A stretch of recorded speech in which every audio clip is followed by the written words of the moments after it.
The Word of God is alive and powerful, sharper than any two-edged sword, piercing even to the dividing asunder of the soul and spirit and of the joints and the marrow, and is a critic of the thoughts and intents of the heart. All Scripture is God-breathed and is profitable for doctrine, for reproof, for correction, for instruction in righteousness, that the man of God might be mature, thoroughly furnished unto all good works. Study to show thyself approved unto God, a workman that needeth not to be ashamed, rightly dividing the word of truth. Luke 6:38, give, and it will be given to you. Good measure, pressed down, shaken together, and running over will be put into your bosom. For with the same measure that you use, it will be measured back to you. Deuteronomy 29:9, therefore keep the words of this covenant, and do them, that you may prosper in all that you do. Matthew 28:18-20. Then Jesus came and spoke to them, saying, all authority has been given to me in heaven and on earth. Go therefore and make disciples of all the nations, baptizing them in the name of the Father and of the Son and of the Holy Spirit, teaching them to observe all things that I have commanded you, and lo, I am with you always, even to the end of the age. James 5:13, is among or anyone among you suffering? Let him pray. Is anyone cheerful? Let him sing psalms. 1 Peter 2:24, who himself bore our sins in his own body on the tree, that we, having died to sins, might live for righteousness, by whose stripes you were healed. 3 John 1:2, beloved, I pray that you may prosper in all things and be in health, just as your soul prospers. Matthew 9:35, and Jesus went about all the cities and villages, teaching in their synagogues, preaching the gospel of the kingdom, and healing every sickness and every disease among the people. Before we start our Bible study, nining adlaw gikinahanglan ang atong hingalan sa atong mga sala. Let us name, acknowledge, enumerate, cite, and confess our sins to God the Father. Otherwise, mahimo lamang kining babag sa atong pagtuon sa pulong sa Dios. 1 John 1:9 says, if we confess our sins, God is faithful to forgive us our sins and to cleanse us from all unrighteousness. Alang kanimo higala nga wala pa'y kaluwasan, tumuo ka kang Ginoong Hesus o ikaw maluwas. Acts 16:31. Busa sa hilo magamputa. Let us pray.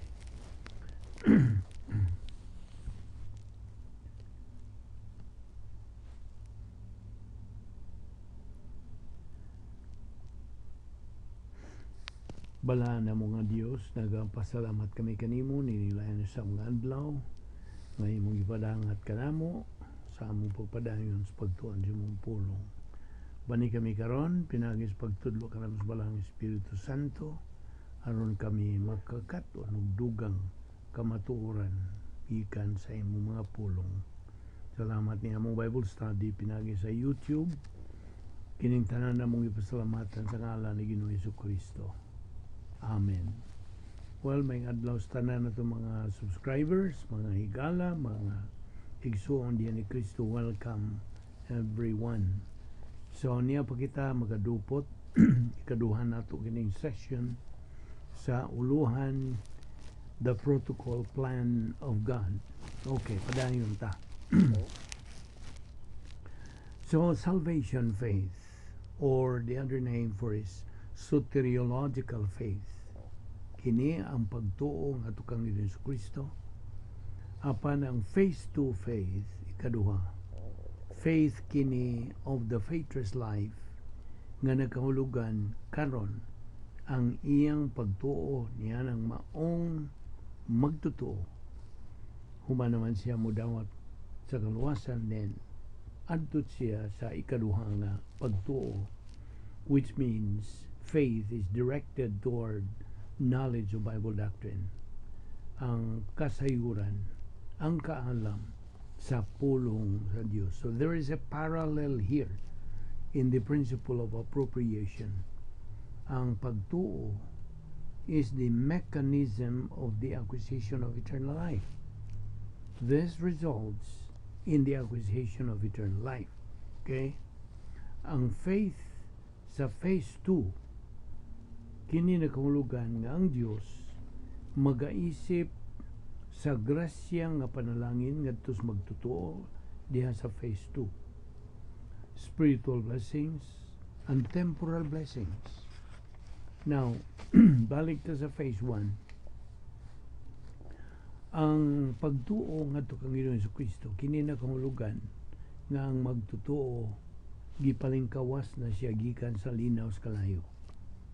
Apan ang phase 2, pagtuo ngadto sa kinabuhi nga may pagtuo nga nagdalaw pa life, faithless life, kini nakahulugan nga ang magtutuo gipalingkawas ngadto sa mga panalangin sa Dios.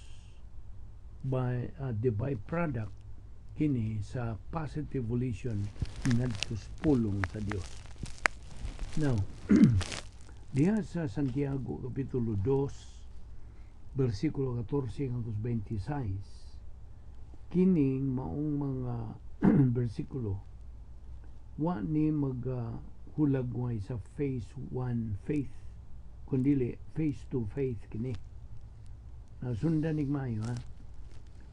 O kini nagkanayon nga sa diha nga usa ka magtutuo na sa activated faith, he is automatically going to produce divine good nga gitawag sa maong context dinhi as good works, mga maayong binuhatan.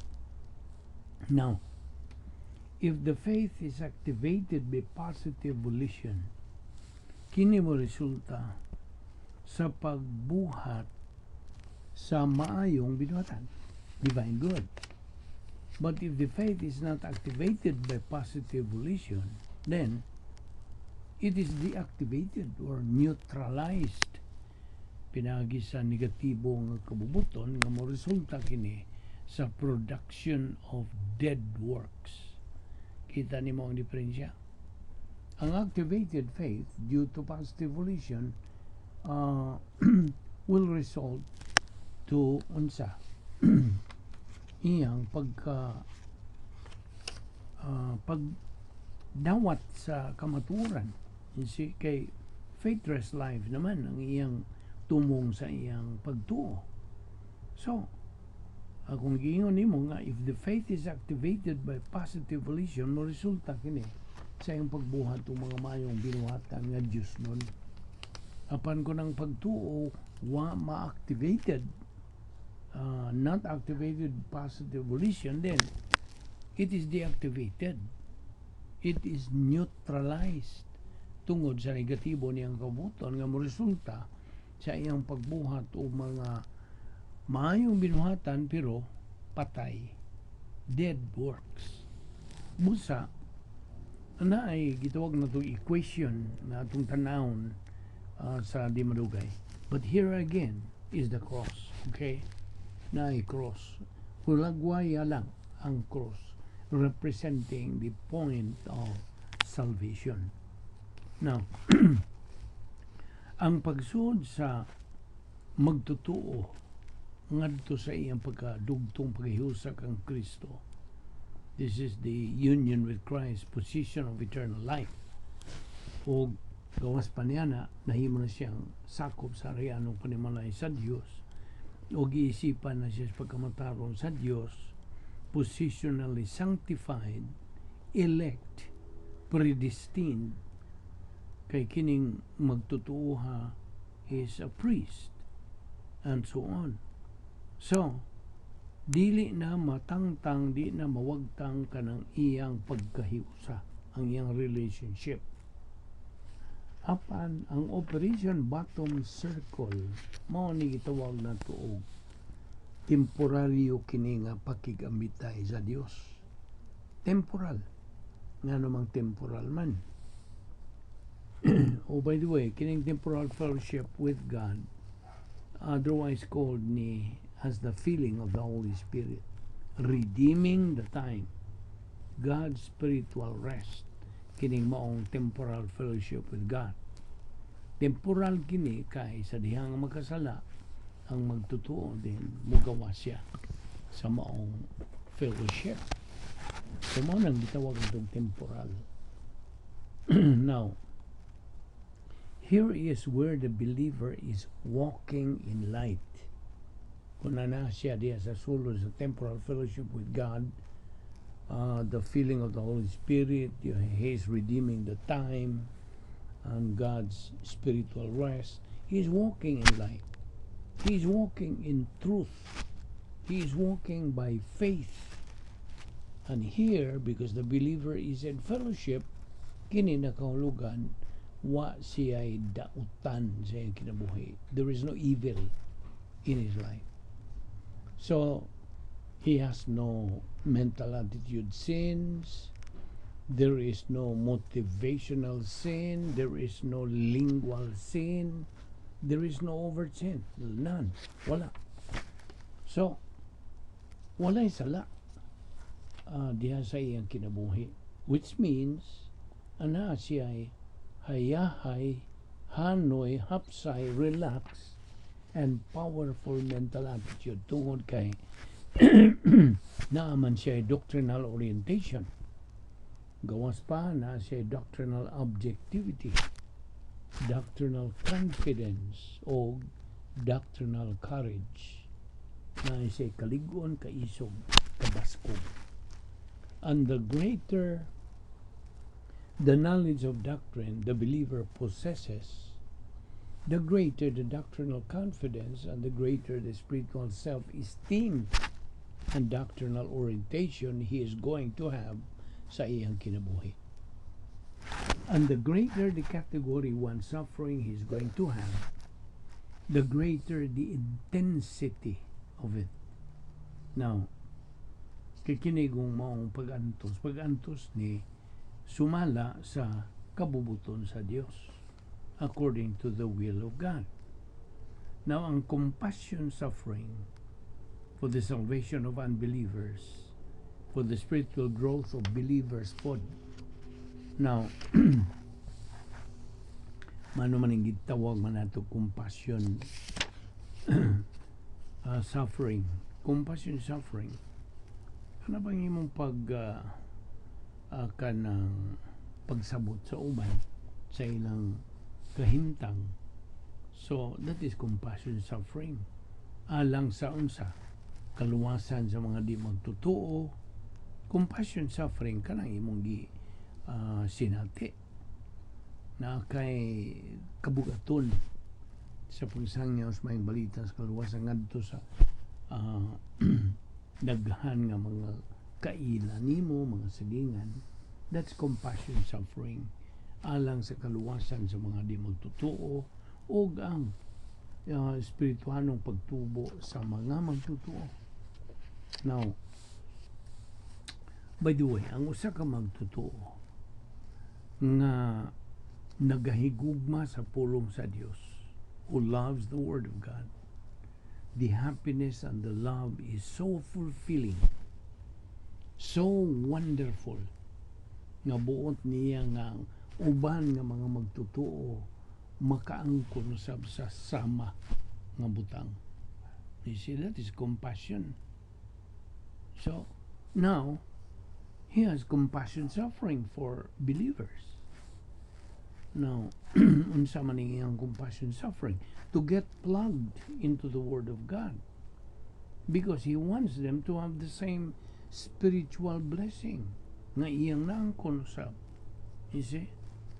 Aron iya kining kapaambit nga sa uban.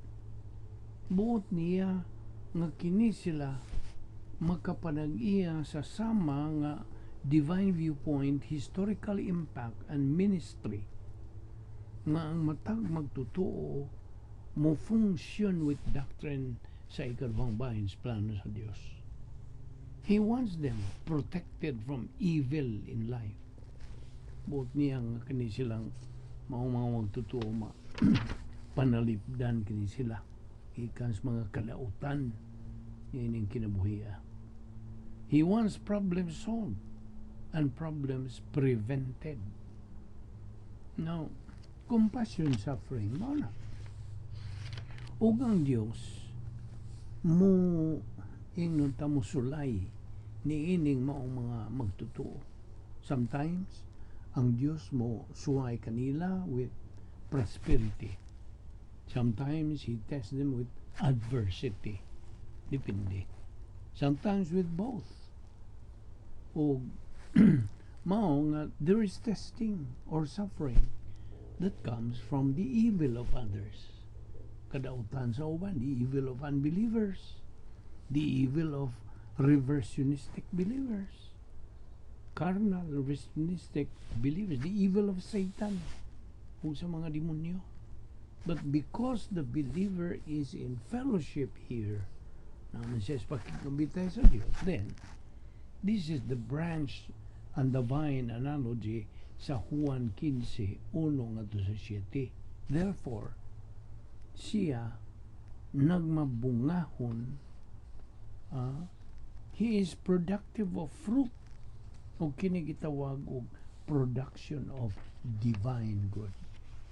You see, unsa may atong pag amgid o atong gi-comparar ang divine good. Diya sa John 15 gitawag kini og bunga. It's called fruit. Diya sa 1 Corinto 3:12-15 gitawag kini og gold, silver, and precious stones. Pilak, bulawan, ug mahalon nga mga bato. Now, in the context here, kini gitawag og good works. Divine good. Ug ang divine good may kalabutan kini sa pagtuman sa kabubuton sa Dios and related to at the same time spiritual love. Tungod kay ang divine good na kahulugan is the highest and the greatest good. Nga diin ang magtutuo not only acts in his own best interest, but ang pagtuman sa kabubuton sa Dios, ang iyang pagpasibo ngadto sa pagkamatarong sa Dios, ngadto sa hustisya sa Dios, ngadto sa pagka-omnisyente sa Dios, ngadto sa pagkalabawng magrigahom sa Dios, to all aspects sa unsa kinaiya sa Dios, to all aspects of the divine essence. But he is adjusted to the standards of the Word of God. Pinaagi sa iyang kasayuran, kaalam, gikan sa pulong sa Dios, and therefore he acts in his own best interest, and he acts in the best interest of others. Mo na divine good. Diyos nun nga maayong binuhatan, and that is the greatest good for the greatest number. Og tungod kay siya kanang produsir nunta, pag naga-produce man siya og Diyos nun nga mga maayong binuhatan, automatically he has divine viewpoint, historical impact sa iyang kaugalingon.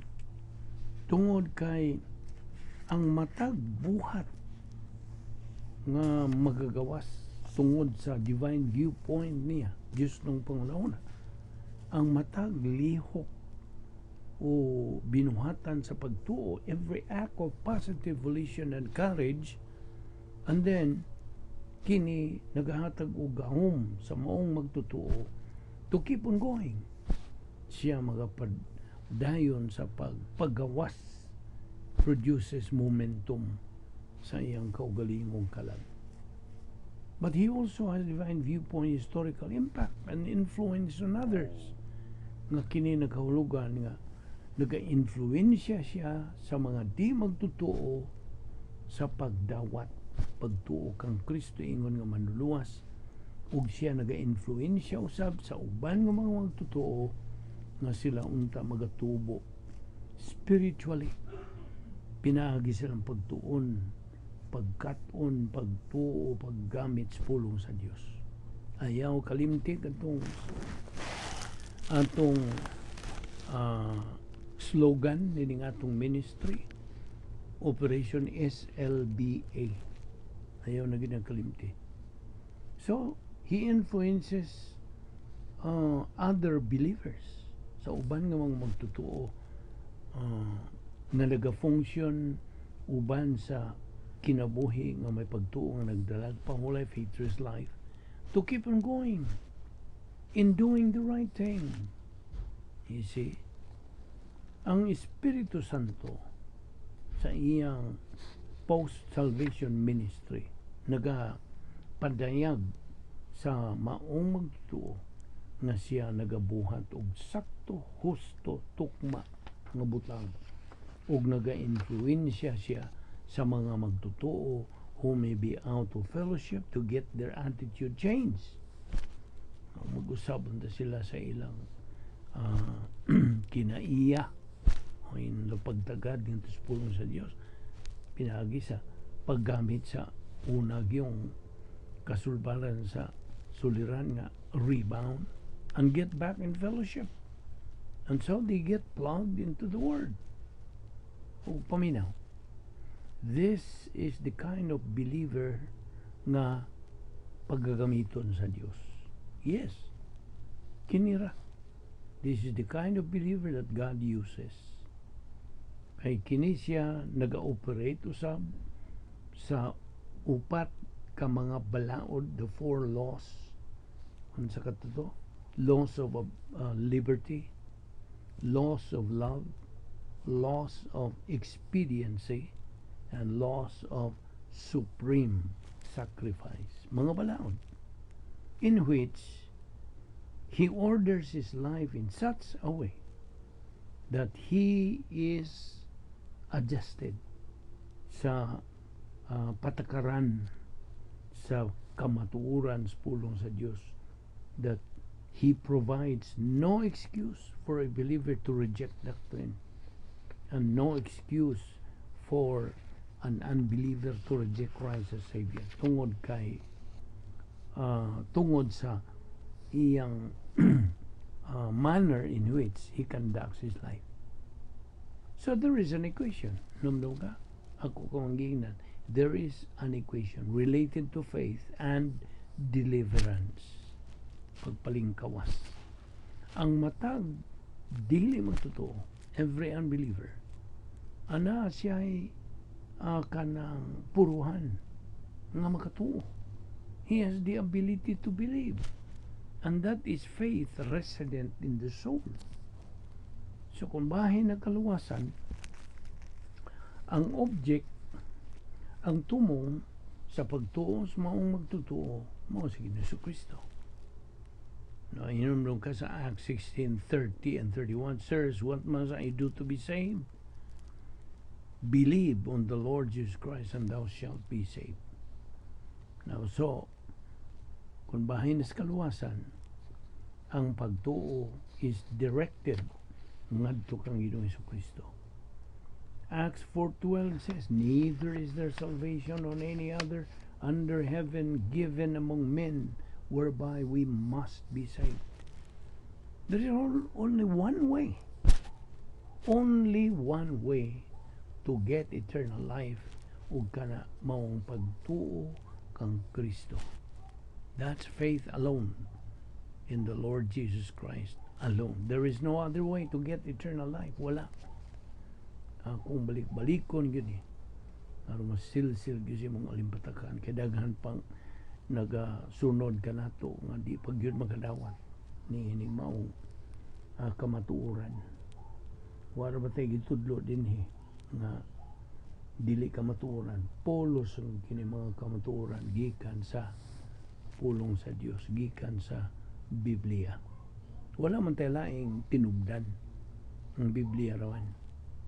So kung balikon, there is no other way to get eternal life. There's no other way to get to heaven after we die.